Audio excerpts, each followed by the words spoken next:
दुर्गा देवी को पैसे देने के लिए अहाना ने की मजदूरी। जी हाँ दोस्तों, क्या एक बहू अपने पति की इज्जत और परिवार की खुशी के लिए मजदूरी की राह चुन लेगी? हवेली की पुरानी दीवारें, तुलसी की महक और जन्माष्टमी की तैयारियों की रौनक, ये वो माहौल था जहां बड़े घर की छोटी बहू की कहानी एक दिल छू लेने वाले मोड़ पर थी। अहाना, जिसने अपनी सास दुर्गा देवी को उनके मायके और भाइयों से मिलवाया, अब एक ऐसी चुनौती के सामने थी जो पूरे परिवार को हिलाकर रख देगी। लेकिन क्या उसकी हिम्मत और बलिदान हवेली में नया तूफान लाएंगे? आइए इस इमोशनल, सस्पेंस और प्यार से भरी कहानी में डूबते हैं। हवेली का आंगन जन्माष्टमी की तैयारियों से गुलजार था। फूलों की मालाएं, दियों की रोशनी और कान्हा जी की झांकी हर कोने को चमका रही थी। दुर्गा देवी ने परिवार को बुलाया और ऐलान किया, इस बार जन्माष्टमी धूमधाम से मनाई जाएगी। हर बेटे को अपने हिस्से का पैसा देना होगा। सब बेटे अपनी रकम देने लगे, लेकिन अर्जुन सिर झुकाकर बोला, माँ, मेरे पास एक भी रुपया नहीं बचा। सारे खर्च हो गए। मैं अगले महीने दूंगा। दुर्गा देवी का चेहरा उतर गया। वो नाराज होकर बोली, बेटा होने के नाते तू इस खुशी में हिस्सा नहीं ले सकता? तभी अहाना आगे बढ़ी। उसकी आवाज में दृढ़ता थी। वो बोली, माँ, आपके छोटे बेटे के पैसे आपको जरूर मिलेंगे, मैं वादा करती हूँ। अर्जुन हैरान होकर बोला, अहाना, मेरे पास पैसे नहीं हैं, तो तू ये कैसे करेगी? अहाना ने मुस्कुराकर जवाब दिया, तुम चिंता मत करो, मैं ये खुशी अधूरी नहीं होने दूंगी। लेकिन अहाना का ये वादा आसान नहीं था। उसने चुपके से फैसला किया कि वो खुद पैसे जोड़ेगी।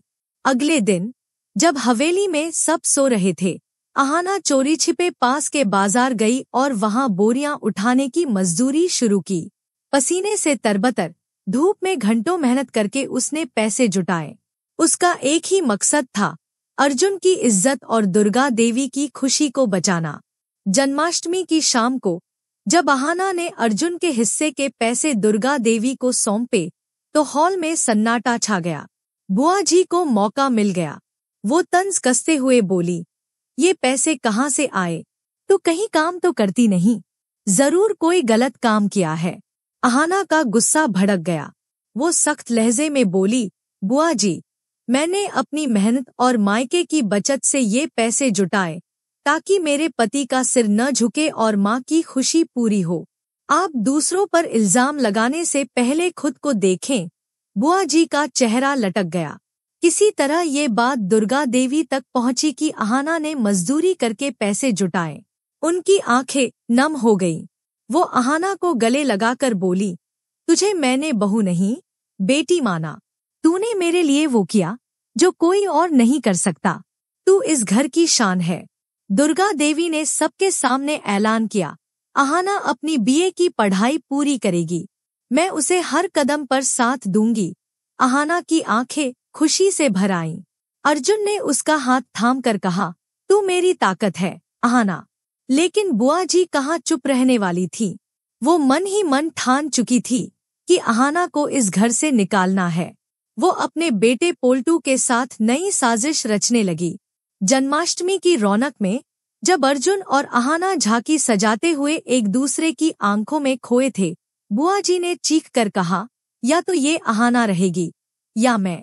दुर्गा देवी ने सख्त लहजे में जवाब दिया, इस घर में कौन रहेगा ये मैं तय करूंगी।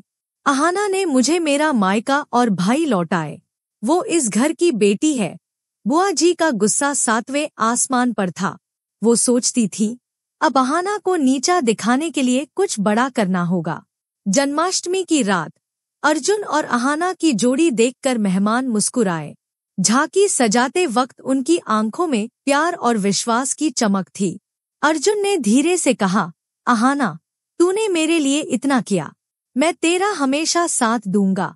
अहाना ने मुस्कुराकर जवाब दिया, हम मिलकर हर मुश्किल को हरा देंगे। क्या अहाना अपनी पढ़ाई शुरू करके दुर्गा देवी का भरोसा जीत पाएगी? क्या बुआ जी की नई साजिश अहाना को रोक पाएगी? और क्या अर्जुन और अहाना की नजदीकियां इस तूफान में टिक पाएंगी? कहानी में और क्या होगा, बुआ जी का अगला दांव क्या होगा? और क्या वो अहाना को घर से निकाल पाएंगी? क्या दुर्गा देवी अहाना को घर की जिम्मेदारी सौंपेंगी? और क्या अहाना की मेहनत और सच्चाई पूरे परिवार को एकजुट कर पाएगी? तो दोस्तों, ये था बड़े घर की छोटी बहू का धमाकेदार अपडेट। आपको अहाना की हिम्मत, अर्जुन की जोड़ी और बुआ जी की साजिश कैसी लगी? इस अपकमिंग ट्रैक को लेकर कितने एक्साइटेड हैं? कमेंट में जरूर बताएं। वीडियो पसंद आई तो लाइक करें और चैनल को सब्सक्राइब करें।